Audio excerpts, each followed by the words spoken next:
So welcome to this segment guys, जहां पे हम करियर एक्सप्लोरेशन और करियर इंट्रोडक्शन जो है वो करते हैं।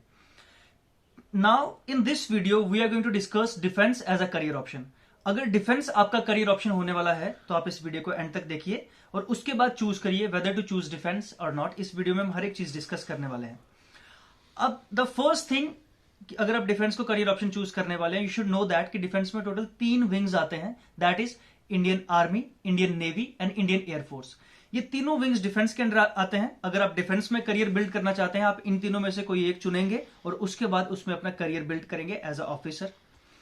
अब बात करते हैं एज की कि डिफेंस ज्वाइन करने के लिए आपकी क्या एज होनी चाहिए। अगर आप as a officer defence join करना चाहते हैं, your age should be between 16.5 to 19.5 years. जब आप एग्जाम देंगे तब आपकी एज 19.5 से ज्यादा नहीं होनी चाहिए। ये चेक कैसे करेंगे? आप आज ही एक नोटबुक लीजिए, वहां पे लिखिए कि आप किस साल में ये टेस्ट देने वाले हैं। सपोज अगर आप आज क्लास 8 में, 9th में, 10th में हैं, तो आप कैलकुलेट कर लीजिए कि 2025, 26, 27 में कब आप ये एग्जाम फेस करेंगे। और जब आप ये एग्जाम फेस करेंगे उस वक्त आपकी एज कितनी रहेगी।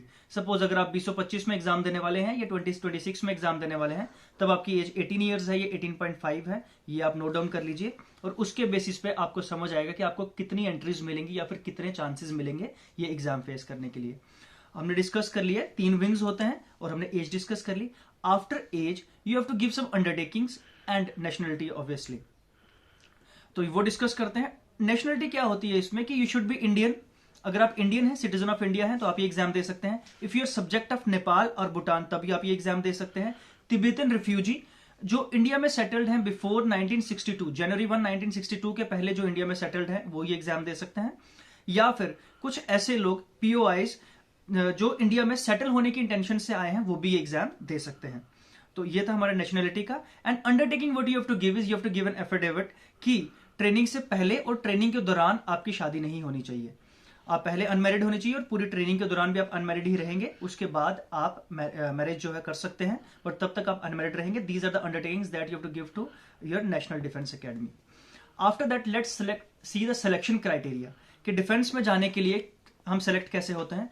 एंट्रीज के ऊपर हम एक पूरी डीप वीडियो बनाएंगे जहां पे सारी एंट्रीज कॉलेज ग्रेजुएशन से, 12th पास से लेकर कॉलेज ग्रेजुएशन तक कौन कौन सी एंट्रीज होती हैं डिफेंस ज्वाइन करने के लिए, वो हम डिस्कस करेंगे। But let me tell you basic overview of selection criteria, किस तरह से सिलेक्शन होती है। यूपीएससी के द्वारा एक एग्जाम कंडक्ट किया जाता है नेम्ड NDA/NA आफ्टर 12th। ये एग्जाम होता है जिसका आपको रिटन एग्जाम पास करना होता है। उसके बाद एक 5 दिन का SSB इंटरव्यू होता है, that is service selection board का एक इंटरव्यू रहता है, जहां पे अलग अलग सेगमेंट्स होते हैं, अलग अलग तरह से आपको चेक किया जाता है। And at last you have to face a medical exam. जब आप ये मेडिकल क्वालिफाई करते हैं, उसके बाद आप एनडीए के लिए सेलेक्ट होते हैं और आप एनडीए अपना कॉलेज जो है वो ज्वाइन कर सकते हैं। सेकेंड एंट्री TES जो होती है, उसका कोई रिटन एग्जाम नहीं होता। आपके PCM में 70% एंड अबव मार्क्स होने चाहिए। Cut off time to time vary कर सकता है, वो आपके मार्क्स होंगे, उस मार्क्स के थ्रू आप डायरेक्टली इंटरव्यू के लिए जा सकते हैं, डायरेक्टली आपका SSB होगा। उसके बाद जो एंट्री होती है that is cadet entry scheme. ये सिर्फ इंडियन आर्मी, इंडियन नेवी के लिए होती है, sorry, this is only for Indian navy. Indian navy में अगर आप एज अ इंजीनियर जाना चाहते हैं तो ये एंट्री आपके लिए है। इसके लिए आपका जेई मेंस क्वालिफाइड होना चाहिए। जेई मेंस के उस टाइम के कट ऑफ में आप फॉल करने चाहिए, तब आप कैडेट एंट्री स्कीम में सेलेक्ट हो जाएंगे। तो ये एंट्रीज होती हैं। This is the total selection procedure. बाकी प्रोसीजर सेम रहता है सबका, SSB भी होगा, मेडिकल भी होगा, उसके बाद आप कॉलेज ज्वाइन करेंगे। And at last let's discuss life in defence, कि डिफेंस की लाइफ कैसी होती है।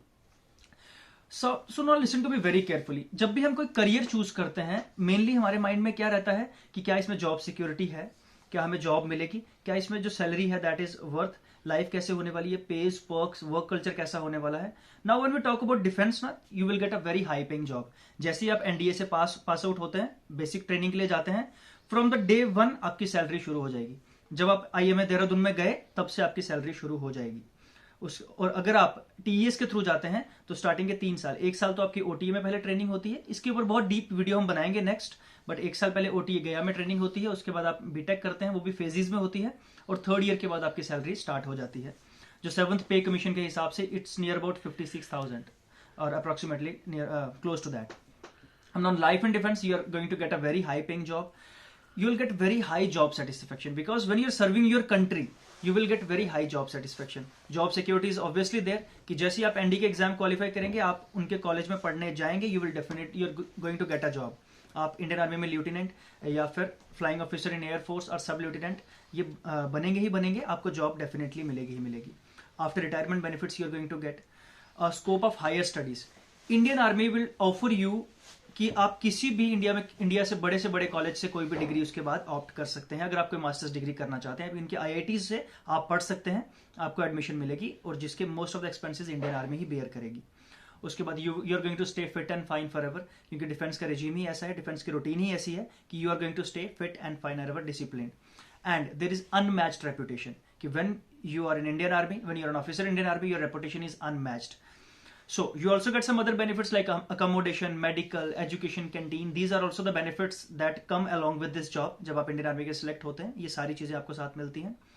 शेड्यूल की बात करें अगर कि मॉर्निंग टू इवनिंग एक ऑफिसर का क्या शेड्यूल रहता है. नॉर्मली इंडियन आर्मी में your day starts at 5 AM. उसके बाद पीटी होती है जो हम मिस नहीं कर सकते. हाँ, कई बार हमारी जो बैटल फिजिकल एफिशिएंसी टेस्ट भी होते हैं वो कई बार हो सकते हैं, पीटी उसको रिप्लेस करती है, बट नॉर्मली आपकी पीटी तो होगी ही होगी, वो आपको करना ही पड़ेगा. उसके बाद जनरली जो ऑफिसर्स आते हैं they have already passed all the written examination, so they are given more admin work. Administration का काम ज्यादा होता है ऑफिस में, एडमिनिस्ट्रेशन में ज्यादा फोकस करते हैं वो, तो उनका जो ऑफिस वर्क होता है वो काफी ज्यादा होता है. You have to do that. उसके बाद lunch break, afternoon games compulsory रहती हैं जो आपको जाते हैं आप उसमें. Look, you are going to get a very disciplined life.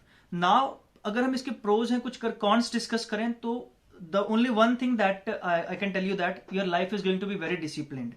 Means कि वहां पे इतना ज्यादा आपको इतनी ज्यादा स्पेस नहीं मिलेगी जहां पे आप कोई रूल ब्रेक कर पाए या कुछ अपना क्रिएटिव कर पाए, वो आपको टाइम नहीं मिलेगा. एक फिक्स रूटीन है, फिक्स शेड्यूल है जो आपको फॉलो करना पड़ेगा. We have heard about a term that boss is always right and no one knows this term better than Indian army officer. So if you are going to choose this as a career option, follow this series. इस series में आगे हम इसकी entries, इसके exams, exam patterns, SSB OLQs and medical exam में क्या क्या होता है ये सब डिस्कस करने वाले हैं. So guys, best of luck if you are going to choose defence as your career option.